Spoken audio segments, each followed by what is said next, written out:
আসসালামু আলাইকুম। আজকে আমি লারাভেল ভ্যালিডেশন নিয়ে কথা বলবো।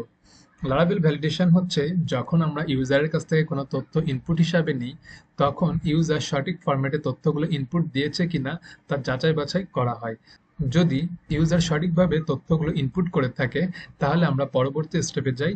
আর যদি ভ্যালিডেশনে এটা ফেইল হয়ে যায়, তাহলে আমরা ইউজারকে আবার নোটিফাই করি যে আপনি যে তথ্যগুলো ইনপুট দিয়েছেন তার সঠিক ফরম্যাটে ইনপুট দেন নাই। সো পুনরায় আপনি সঠিক ফরম্যাটে তথ্যগুলো ইনপুট দেন।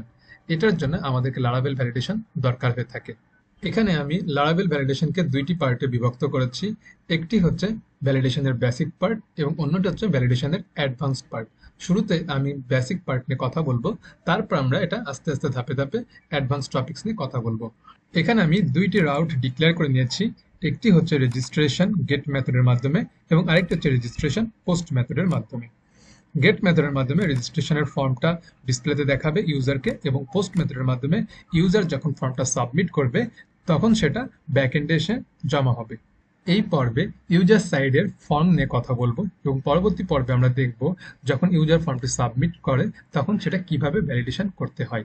তো আমরা এবার আমাদের ফর্মটাকে দেখি যে আমাদের ফর্মটা আমাদের হচ্ছে এইভাবে দেখাচ্ছে, যেখানে ইউজার নেম আমরা ইনপুট হিসাবে নেব, ইমেইল এবং পাসওয়ার্ড, এই তিনটা প্যারামিটার হিসাবে আমরা ইনপুট নেব। যেহেতু আমরা পাসওয়ার্ড এখানে ইনপুট হিসাবে নিচ্ছি, তাহলে আমাদের পাসওয়ার্ডের ক্ষেত্রে কনফার্ম পাসওয়ার্ড দরকার পড়ে। তাহলে আমরা এখানে আমাদের এটা কনফার্ম পাসওয়ার্ড, আমরা রেজিস্ট্রেশন ব্লেড ফাইলে আসলাম এবং এখান থেকে আমরা একটি কনফার্ম পাসওয়ার্ড নেওয়ার জন্য আমরা এই পাসওয়ার্ডটাকে কপি করে নিলাম। কপি করে নেওয়ার পর এখানে এখানে আমরা লিখে দিলাম কনফার্ম পাসওয়ার্ড। তারপর আমাদের এখানে নেম আছে পাসওয়ার্ড। তো আমাদের এখানে আমরা যে পাসওয়ার্ড কথাটা লিখেছি, যেহেতু আমরা কনফার্ম কোন একটা ডেটাকে আমরা যদি কনফার্ম করতে চাই, তাহলে আমাদেরকে এখানে কনফার্ম এই কথাটা লিখে নিতে হয়, যে কনফার্মেশন এই কথাটা লিখতে হয়। কনফার্মেশন এই কথাটা আমাদেরকে লিখতে হয়।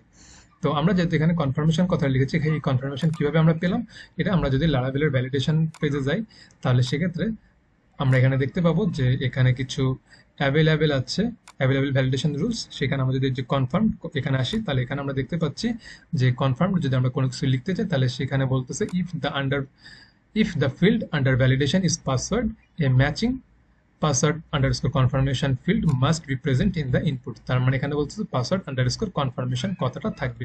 তাহলে আমরা এখান থেকে জানতে পারলাম যে যদি আমরা কোনো প্যারামিটারকে কনফার্ম করতে চাই, তাহলে সেক্ষেত্রে আমাদেরকে সেই প্যারামিটারের নাম লিখতে হবে ফার্স্টে, তারপর আন্ডারস্কোর দিয়ে কনফার্মেশন কথাটা লিখতে হবে। তাই আমি এখানে কনফার্মেশন এই কথাটি লিখে নিয়েছি। আর এখানে আমাদের যেহেতু নাম ফিল্ডটা আছে, এটাকে আমি নাম ফিল্ডটাকে চেঞ্জ করে দিচ্ছি। এখন যদি আমাদের ভিউ ফাইলে আসি, তাহলে আমরা এখানে রিফ্রেশ দিলাম। রিফ্রেশ দেওয়ার পর আমরা এখানে দেখতে পাচ্ছি যে পাসওয়ার্ড এবং কনফার্ম পাসওয়ার্ড লেখাটা দেখাচ্ছে। এবং আমরা যে এখানে সাবমিট করব, আমরা সাবমিট করব হচ্ছে পোস্ট মেথডে রেজিস্ট্রেশনে। তো আমরা সেখানে এখানে করলাম কি, যে এই জায়গাতে আমরা ফর্মের ভিতরে অ্যাকশন লিখে দিলাম যে ইউআরএল দিয়ে রেজিস্ট্রেশন, এবং মেথডটা বলে দিলাম পোস্ট মেথড। যেহেতু আমাদের এখানে বলা আছে যে এটা মেথড হচ্ছে পোস্ট মেথড, তাই আমরা এখানে পোস্ট মেথডের কথাটা বলে দিয়েছি। এখন আমরা এটাকে চেক করে দেখি যে আমাদের ডেটা ঠিকমতো পাসিং হচ্ছে কিনা। এখানে আমরা ডিডি লিখলাম, ডিডি দেওয়ার পর এখানে লিখলাম সাকসেস। এরপর আমরা এটাকে অটো ফিল করে দিলাম, দিয়ে সাবমিট করলাম। সাবমিট করলে আমরা এখানে দেখতে পাচ্ছি সাকসেস। তার মানে আমাদের সঠিকভাবে এটা লিঙ্ক হয়েছে। তো আজকে আমরা ফর্ম দিয়ে দেখলাম, এর পরবর্তী পর্বে আমরা দেখব যে কিভাবে ফর্মটাকে ভ্যালিডেট করতে হয়। তো আজকে এই পর্যন্তই। Thank you for watching this video. আল্লাহ হাফিজ।